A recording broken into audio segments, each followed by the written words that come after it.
సంగారెడ్డి జిల్లా ఆమీన్పూర్ మండలంలో 8 గ్రామ పంచాయతీలలో మొత్తం 80,000 జనాభా కలిగి ఉన్నారని కిష్టారెడ్డిపేట ప్రత్యేక జీహెచ్ఎంసీ డివిజన్ ను ఏర్పాటు చేయాలని డిమాండ్ చేస్తూ అఖిలపక్ష నేతల ఆధ్వర్యంలో నిరసన దీక్షలకు మద్దతు తెలిపిన బీఆర్ఎస్, బీజేపీ, కాంగ్రెస్ ఆయా పార్టీల అఖిలపక్ష ప్రజాప్రతినిధులు.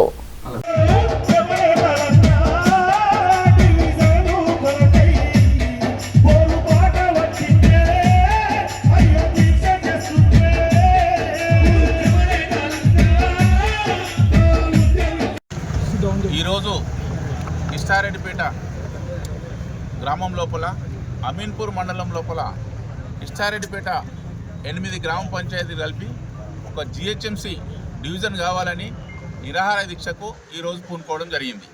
మరి యొక్క 8 గ్రామ పంచాయతీల సర్పంచులను, ఎంపీటీసీలను అందరం కూర్చొని గ్రామ పెద్ద మనుషులు అందరం మాట్లాడుకొని మనకి ఒక డివిజన్ కావాలని గత వారం రోజుల కోలి మేము గౌరవ ఎమ్మెల్యే గారిని, ఎమ్మెల్సీ గారిని, ఎంపీ గారిని, జిల్లా మంత్రివర్యులను కూడా మేము కలవడం జరిగింది.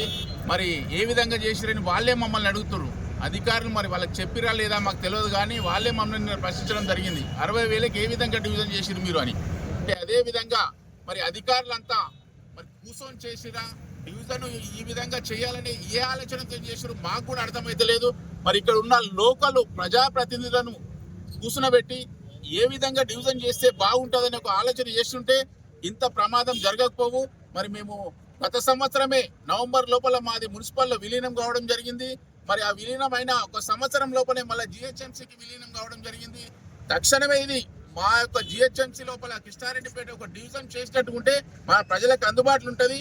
మరి ఈ యొక్క డివిజన్ చేయకపోతే మా పిల్లల తరతరాలను కూడా రాజకీయం అంటే ఏందో తెలియకుండా పోతారని కూడా ఈ పత్రిక ద్వారా మేము ముఖ్యమంత్రి గారికి విన్నవించుకుంటున్నాము. గౌరవ ముఖ్యమంత్రి గారు ఇలా చొరవ తీసుకొని కిష్టారెడ్డిపేట డివిజన్ చేసినట్టుకుంటే ఆయన మా ప్రాంత ప్రజలంతా కూడా ఆయనకు ఎప్పటికీ ఎలవేళలా రుణపడి ఉంటామని కూడా తెలియజేస్తుంది.